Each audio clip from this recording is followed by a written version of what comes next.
नारायणम्। ॐ ह्रीं नमो लोये सब्बसाहूणम्। ॐ ह्रीं नमो अरहन्ताणम्।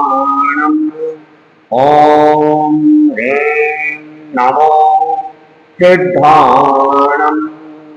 ॐ ह्रीं नमो आयर्याणम्। ॐ ह्रीं नमो उवध्यायाणम्। ॐ ह्रीं नमो लोये सब्बसाहूणम्। ऐसो पंच नमस्कारो सर्वपावकनाशनो मंगलानं च सर्वेशं परमं भवै मंगलम्। परमं भवै मंगलम्।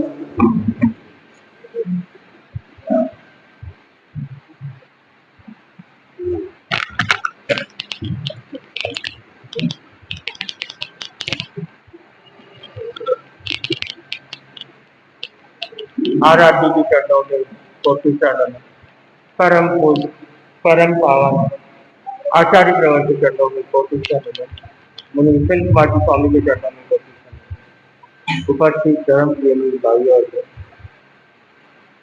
भीड़ में तो अकेला चल, भीड़ में तो अकेला चल, जिंदगी सफल बना कर कर, जिंदगी सफल बना कर कर, शाश्वती सुख सागर लहराए, शाश्वती सुख सागर लहराए, सदा सदा चल चल, भीड़ में तू अकेला चल।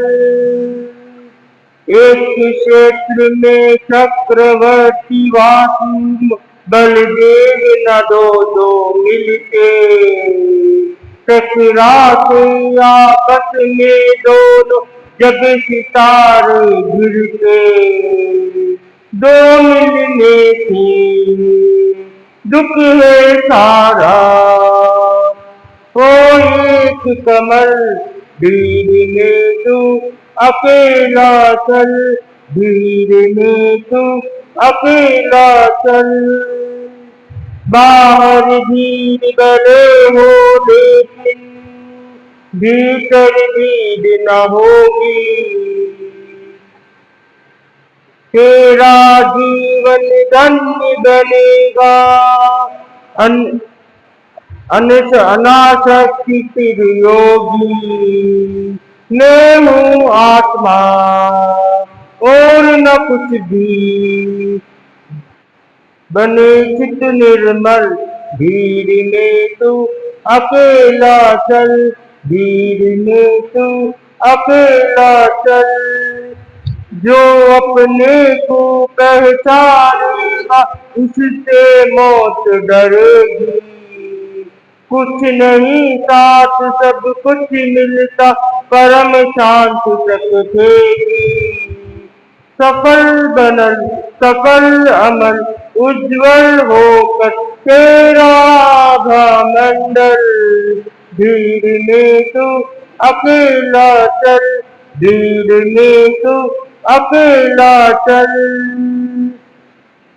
आया अकेला जाए अकेला कोई न सच्चा साथी, आया अकेला जाए अकेला कोई न सच्चा साथी। साथ न चलना तन धन परिजन बंगला घोड़ा हाथी, अनुभव कर ले अकेलेपन का मुनि संजय पल पल, भीड़ में तू अकेला चल, भीड़ में तू अकेला चल। जिंदगी सफल बना पल पल, भीड़ में तू अकेला चल। शाश्वत सुख सागर लहराए, सदा चला चल चल धीरे में तू अकेला चल, धीरे में तू अकेला चल। अपने बात चल रही थी सुंदरी और भरत की। भरत ने सुंदरी को आज्ञा दे दी और सुंदरी खुशी से फूले नहीं समा रही है, आंखों में खुशी के आंसू भरा है और वो अब गुरु चरणों में पहुंचने की तैयारी कर अपनी सखियों के साथ, अपनी दासियों के साथ गुरु चरणों में पहुंचती है। गुरुदेव प्रभु से निवेदन करती है, प्रभु आज्ञा लेके आई, कृपा कराओ जिससे। प्रभुदेव ऋषभ भगवान मंगल संभावेला देख के उसकी दीक्षा दे देते, उसे ब्राह्मणी के साथ में दे देते हैं, उसकी देख रेख में उसे छोड़ देते। अब वहां पे वो स्वाध्याय और ध्यान करके अपना आप को भाग्यशाली समझ रही है कि मैंने दीक्षा ले ली और जो मैं चाहती थी वो हो गया। अब मेरे को अपना कल्याण करना है, अपना कल्याण करना है, मुझे मोक्ष को प्राप्त करना। और अपनी साधना में तो पहले से और ज्यादा अब बड़ी शक्तियों के साथ रहे तो और ज्यादा सीखने को मिले, तो अब वो बड़ी शक्तियों के साथ रह के अपना जीवन व्यतीत कर रही थी। कुछ दिन बाद साधिया बैठी बैठी बात करती है कि बाहुबली में दीक्षा मुनि मुनि बन गए। तो उसे एकदम से आश्चर्य होता है, बाहुबली मुनि बन गए और मेरे को पता भी नहीं कि मुनि नहीं बने। वो तो एक जंगल में, बड़े जंगल में खड़े खड़े 1 साल हो गया, खाना पीना सब छोड़ के कायोत्तर की मुद्रा में। अब तो उसके मन में प्रश्न पे प्रश्न उठे जा रहे थे। वो कहती है, मन में अपने आप को पूछती है, बाहुबली भैया मुनि बन गए, भगवान के पास आए ही नहीं दीक्षा लेने, क्यों नहीं आई भगवान के पास दीक्षा लेने? क्या हुआ है कि क्या घटना घटी, क्यों वहां पे खड़े खड़े कायोत्तर कर रहे और 1 साल से कायोत्तर कर रहे, लेकिन उनको केवल ज्ञान क्यों नहीं हुआ? अब उसके मन में इतने सारे प्रश्न एक साथ, अब जवाब कौन दे? प्रभु ही दे सकते हैं। दोनों बहनें प्रभु के श्री चरणों में पहुंच जाती है और प्रभु से प्रार्थना करती है, प्रभु आप कृपा कराए बताने का कि बाहुबली मुनि बन गए हैं और आपके दर्शनार्थ क्यों नहीं आए? आपके पास कोई दीक्षा नहीं ली उन्होंने, और दीक्षा ठीक है वहां ले ली, तो आप दीक्षा के बाद भी आपके पास क्यों नहीं आए?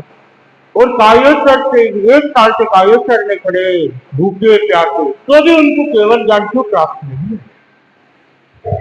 एक साथ इतना प्रश्न करते हैं, प्रभु कहते हैं धीरज धीरज रखो, अब आपको पूरी बात बताई जाए। भरत जब 6 खंड का राजा जीत के आ गया, दिल विजय करके आ गया, अब वो चक्र भवन में प्रवेश नहीं करता है। तो भरत चिंतित हो जाता है, क्या बात हो गई, मैं तो सबको तो जीत के आ गया। अब चिंतित करते करते करते उसका दिमाग घूमते घूमते चला जाता है कि मैंने तो अपने 99 भाई को तो छोड़ ही दिया।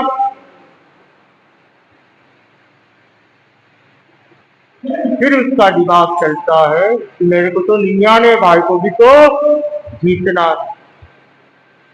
तो भरत अपना संदेश भेजता है, आप लोग समर्पित हो जाओ तो युद्ध करने की जरूरत नहीं है। और ऐसे ही मैं तो फिर भाई कहते हैं, हमको तो ये राज्य तो पिताश्री ने दिया है, भरत का कोई इससे हक नहीं है। 91 भाई बातचीत करते हैं कि हमको तो ये राज्य सब पिताश्री ने दिया है, उनका तो कोई हक नहीं है इससे, हम तो पिताश्री के पास जाएंगे, प्रभु के पास जाएंगे, हम प्रभु से बात करेंगे। भरत कौन होता है? हमारा राज्य छीनने वाला। और 91 भाई एक साथ वहां पहुंच जाते हैं प्रभु के चरणों में, प्रभु को प्रार्थना करते हैं कि आपने हमको राज्य दिया था, लेकिन अब भरत कहता है या तो मेरे को दे दो या तो फिर युद्ध करो मेरे साथ। अब आप बताओ हमको क्या करना चाहिए। प्रभु कहता है क्यों मोह जाल में फंस रहे हो, ये राज्य किस काम का है। आप तो दीक्षा ले, इस मोह संसार को छोड़ आप तो करने की तरफ आगे बढ़ जाओ, इस संसार को त्याग। और 99 बार को प्रभु की बात अच्छी लगती है, समझ में आ जाती है, तो 99 भाई प्रभु के पास विकसित हो जाते। लेकिन बाहुबली के पास भी संवाद पहुंचते हैं कि भरत ने ऐसे संवाद भेजे हैं, या तो राज्य दे दो या तो युद्ध करो। वो कहता मैं तो राज्य नहीं दूंगा, युद्ध करना हो तो आ जाओ सामने, मैं तैयार हूं। अब बाहुबली वापस संवाद देखता है, मैं युद्ध करने के लिए तैयार हूं, लेकिन राज्य देने के लिए तैयार हूं। अब दोनों भाई में आपस में युद्ध होता है और कम से कम 12 साल तक युद्ध होता है। 12 साल में कितने तो सैनिक मर जाते हैं, लेकिन ना तो हार का पता है ना जीत का पता। फिर दोनों बैठ के निर्णय करते हैं अब अपने दोनों के बीच में चलेगा, कोई सैनिक को नहीं लाएगी। अब वो दोनों भाई आपस में युद्ध करना चाहते हैं और 5 तरह का युद्ध करते हैं दोनों। और 5 तरह का युद्ध के बाद भी भरत हार जाता है और बाहुबली जीत जाता है। जैसे ही भरत 5 बार हारने के बाद देखता है अब तो मैं इससे जीतना तो मेरे को कठिन लग रहा है, तो मैं ऐसा करता हूं, अपना विवेक खो बैठता है, अपना ज्ञान सब खो के और चक्र चला देता। सुदर्शन चक्र चलाता है तो भरत ने तो अपना विवेक खो दिया था, लेकिन चक्र ने अपना विवेक नहीं खोया, अपनी मर्यादा नहीं खोई और वो चक्र उसका प्रतीक्षण करके आ जाता, 3 फेरी लगा के वापस पहुंच जाता ठिकाने। ये भरत को देख के बहुत आश्चर्य होता है, ये क्या हुआ, ये मेरा आखिरी शस्त्र था, ये भी बेकार गया, अब तो मैं बचना मुश्किल लगता है भरत बाहुबली के हाथ।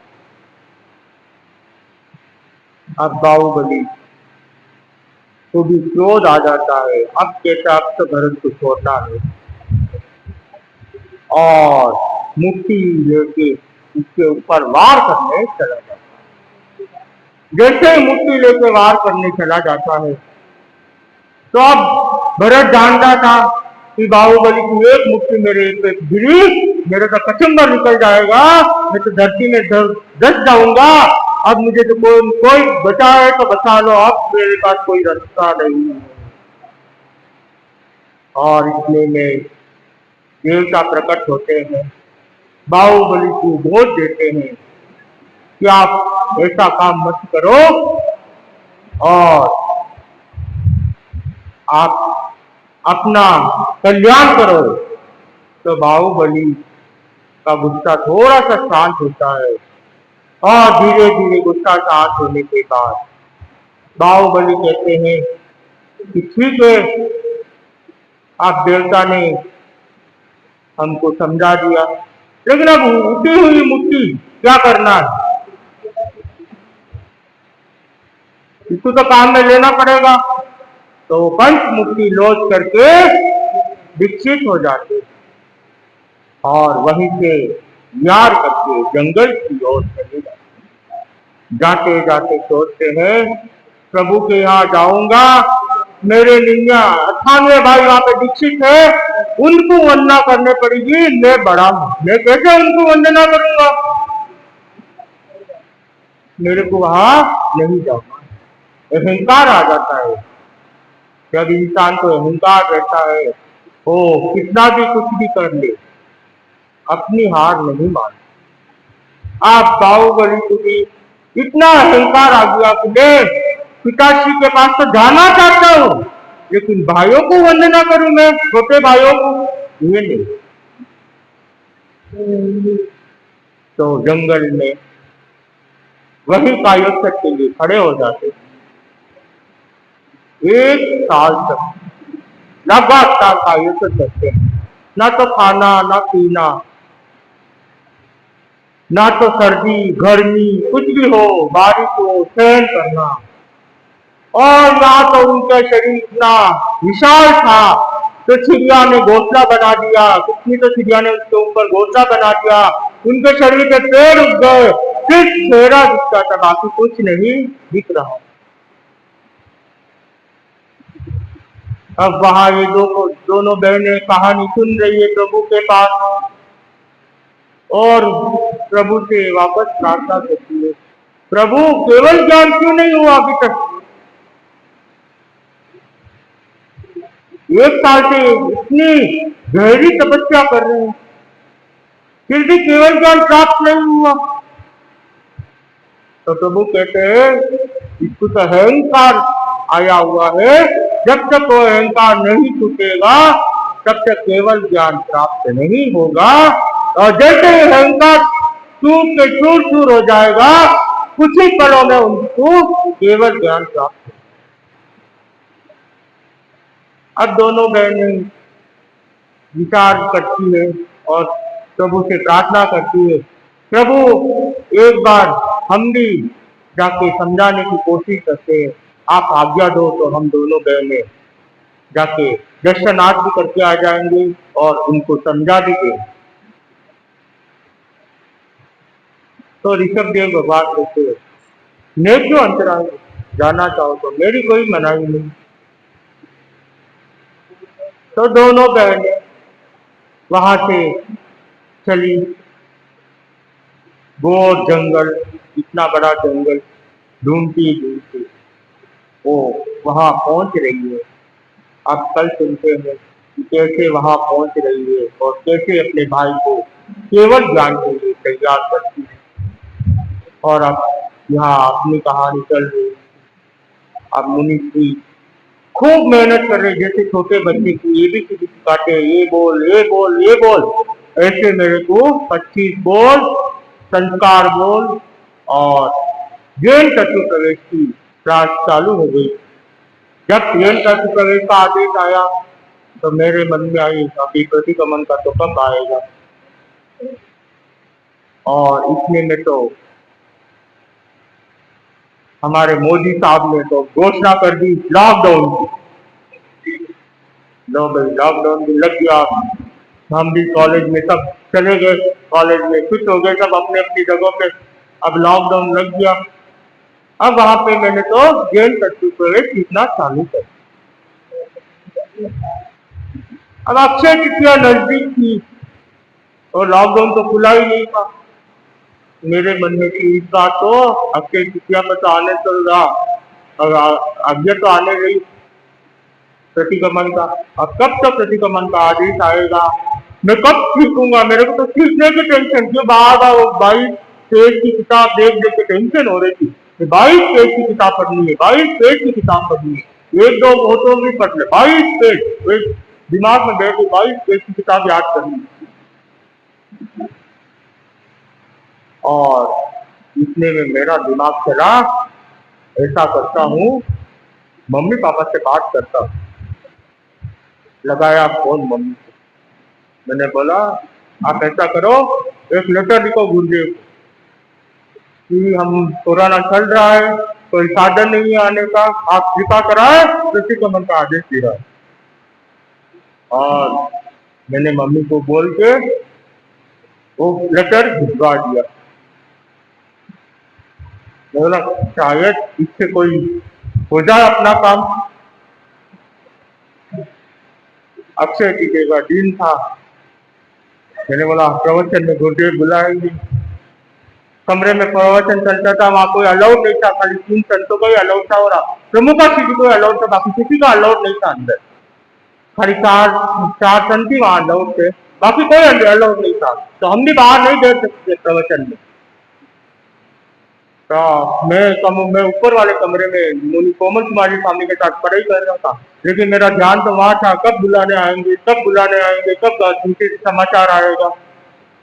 लेकिन प्रवचन का समय खत्म हो गया, कोई समाचार नहीं आए। मैं बोला ये भी प्लान फेल हो गया अपना, तो अब तो पता नहीं कब आएगा, चलो जो है जो सीखो। ऐसे करते करते 11:30 बज गई। महाराज ने कहा जाओ खाना खा के आ जाओ, 2 बजे आ जाना। बोला ठीक है। गन्ने का जूस की लाड़ी पड़ी थी, मैं बोला गन्ने का जूस तो पी लो जाके। जा रहा था, पीछे से संतों ने आवाज दी, ओ वैरागी जी गुर्दे याद कर रहे। अब तो मेरे हाथ तो कांपने लग गए। मैं बोला गुर्दे याद कर रहे, ना तो चद्दर ओढ़ी हुई है, ना तो हाथ में रुमाल है। नहीं, फटाफट भागा, रुमाल लेके आया, चद्दर तो लाई नहीं, रुमाल लेके आया, गुर्दे को वंदना की। मैं बोला कौन सी गलती हो गई अब मेरे से, और टेंशन बढ़ गई। क्यों आदेश देते तो प्रवचन में देते, अब तो आदेश का तो कोई उम्मीद ही नहीं रहा। मैं बोला कोमल मुनि ने कोई तो शिकायत की है मेरी, अब तो मेरे को टेंशन बढ़ गई थी, कोमल मुनि कोई शिकायत कि 12 से 1 उनकी सेवा का समय रहता था, गुरुदेव की सेवा का, कोमल कुमार जी स्वामी। मैंने बोला कोमल मुनि ने कोई शिकायत की, आज जल्दी भी गए थे, आज तो कोई ना कोई शिकायत की लेता, जाना तो पड़ेगा। गुरुदेव ने याद किया, फटाफट आया, गुरुदेव को वंदना की, तो कीर्ति कुमार जी स्वामी को बुला। बोला आज तो बात बड़ी है, कोई ना कोई तो शिकायत की है, अब हिसाब लगाओ, मैं तो कहीं तो गलती तो नहीं की। ठीक है, उठने में 5-10 मिनट लेट करता हूँ सुबह और दिन में, कहीं वो तो कंप्लेंट नहीं की, वो भी थोड़ा डर लगने लग गया, मुझे कंप्लेंट की लगाया। आज तो मेरे को रात पड़ने वाली। कीर्ति कुमार जी स्वामी आए, गुरुदेव ने कान में कुछ बात की। गुरुदेव ने फरमाया आज आपको प्रतिगमन का आदेश दिया जाता है और आपका आज डायरी में एंट्री करवा। अब तो वहां तो मेरे पैर टिके ही नहीं, हाथ बोलना भी नहीं आया किसी ने। गुरुदेव आपने कृपा करा, इससे भी ज्यादा आवाज ही नहीं निकले मेरी तो। इतनी बात होने के बाद अब तो वो गन्ने का जूस तो चला गया, कहीं गलती नहीं मेरे को, तो खुशी के मारे में तो कुछ चाहिए ना कुछ। वहां से निकला तो जहां हमने खाना खाते तो वहां से आए, क्या बात है आज 12 बजे आए नहीं, तुम्हारे भी बाकी है, बाकी सबका हो गया खाना, अब हमको वापस शाम की तैयारी करनी है, आप आ जाओ जल्दी खाना। चलो अब जाना तो पड़ेगा। वहां गए, शांति ने पूछा क्या बात है आज इतना लेट, नहीं तो 11:15 बजे आ जाते। फिर उनको मैंने घटना बताई, तो वो भी खुश हो गए कि रात तो मिठाई खा लो, आज तक 2-3 पीस मिठाई खिला दी उन 300 मेरे। फिर कोमल कुमार जी स्वामी को बोला ये चक्षु प्रवेश सब रख लो अभी साइड में, पहले प्रतिगमन याद कराओ मेरे को, अब आदेश आ गया आपसे ये काम करो।